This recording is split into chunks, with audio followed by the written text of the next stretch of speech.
সফলতার সহিত খেলা পরিচালনা করেছেন। এই জন্য গাইবান্ধা জেলা ফুটবল রেফারি অ্যাসোসিয়েশনের পক্ষ থেকে তাদেরকে আমি ব্যক্তিগতভাবে আন্তরিক অভিনন্দন ও ধন্যবাদ জ্ঞাপন করছি। আমার মনে হয় যে বিগত বছরগুলোর থেকে এই বছর অত্যন্ত সুস্থ এবং সুন্দরভাবে খেলাধুলা পরিচালনা করেছেন আমাদের রেফারিরা। এবং আমি দেখলাম যে আমাদের রেফারিদের অনেকের মান আগের তুলনায় অনেক ভালো হয়েছে।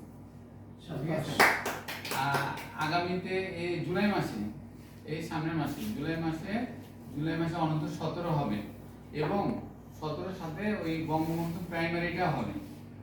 তখন অনেক খেলা আমি যারা আমাদের রেফারি অ্যাসোসিয়েশন সিনিয়র যারা থাকবে, ম্যাচ কমিশনার হিসেবে থাকবে বা অ্যালটমেন্টে যারা থাকবে, তাদেরকে অনুরোধ করব যে আমাদের সিনিয়রদেরকে কম দিয়ে জুনিয়রদেরকে জানি বেশি দেয়, জুনিয়রদেরকে জানি বেশি দেয়, এটার আহ্বান রাখবো। ধন্যবাদ। আগামী 17 এবং 12 সিনিয়রদেরকে কম দিয়ে জুনিয়র দিয়ে সম্পূর্ণ খেলা করার জন্য আমি তাদেরকে রিকোয়েস্ট করব। ঠিক আছে, সবাইকে ধন্যবাদ। সবাই অত্যন্ত ভালো করছে। যারা ভালো করতে পারে নাই সবাই কিন্তু ভালো করছে, কিন্তু এর মধ্যে 20-19 আছে।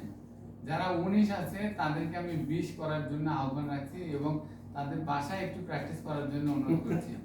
আমি আমার সৌভাগ্য হয়েছিল যে আমি নেত্রকোনায় বাংলাদেশের টপ রেফারি তোয়েব হাসান বাবু, তার সাথে আমি গেম পরিচালনা করছি এবং উনি আমাকে বলেছিলেন যে বড় রেফারি হতে গেলে বা খেলা যদি ঢাকায় না যাই, আমরা যদি ঢাকায়ও খেলা পরিচালনা না করি, যদি স্থানীয় পর্যায়ে যদি খেলা পরিচালনা করি, স্থানীয় লোকেরা যাতে আমাদের প্রশংসা করে, প্রশংসা যদি আমরা পাইতে চাই, আমরা যদি রেফারির প্রশংসা পাইতে চাই, তাহলে ব্যক্তিগতভাবে প্র্যাকটিস করতে হবে। কোথায় প্র্যাকটিস করতে হবে?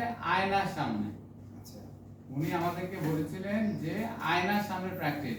আমাদের হাত আমরা দেখা যায়, আমাদের ওয়ালিউল্লাহ স্যারের ফ্ল্যাগটা উঠতেছে উপরে, ওয়ালিউল্লাহ স্যারের ফ্ল্যাগটা উঠতেছে উপরে, ফ্ল্যাগটা হবে এই সোজা। ঠিক আছে, এই সোজা হবে ফ্ল্যাগটা, কিন্তু ওয়ালিউল্লাহর ফ্ল্যাগ উঠতেছে উপরে, ধরতেছে। ঠিক আছে, কোয়ালিটি বাড়ছে, ওয়ালিউল্লাহর বাড়ছে, কাউসারের বাড়ছে, সবার বাড়ছে, কিন্তু আমরা নিজেরটা নিজে দেখতে পাই না, কারণ আমরা আয়নার সামনে প্র্যাকটিস করি না। ঘরের মধ্যে আমরা প্র্যাকটিস করব, ঘরের মধ্যে একা ফ্ল্যাগ নিয়ে আমরা যাবো, যাদের ফটকা তুলে বাম পাশে দেবো, আবার এদিকে যাচ্ছি তুললাম ডান পাশে দিলাম। ঠিক আছে, আমরা ঘরের মধ্যে প্র্যাকটিস করব। তারপরে পাড়ায় মহল্লায় বিনা পয়সায় খেলা পরিচালনা করবো করে আমাদের কোয়ালিটি বাড়াইতে হবে। আমাদের কোয়ালিটি লিমনের অনেক ভালো হচ্ছে, কোয়ালিটি জাপানের অনেক ভালো হচ্ছে, সুমনের ভালো হচ্ছে। ঠিক আছে, আরো অনেকেরই ভালো হয়েছে, যাই নাম বলবো না, ভালো হয়েছে। সবাইকে ধন্যবাদ। অত্যন্ত সুস্থ এবং সুন্দরভাবে এই আমাদের আন্তঃকলেজ ফুটবল টুর্নামেন্ট শেষ হয়েছে। এই জন্য আমি ব্যক্তিগতভাবে তাদেরকে আবারও ধন্যবাদ জানাচ্ছি। ধন্যবাদ। ভাই কিছু বললেন?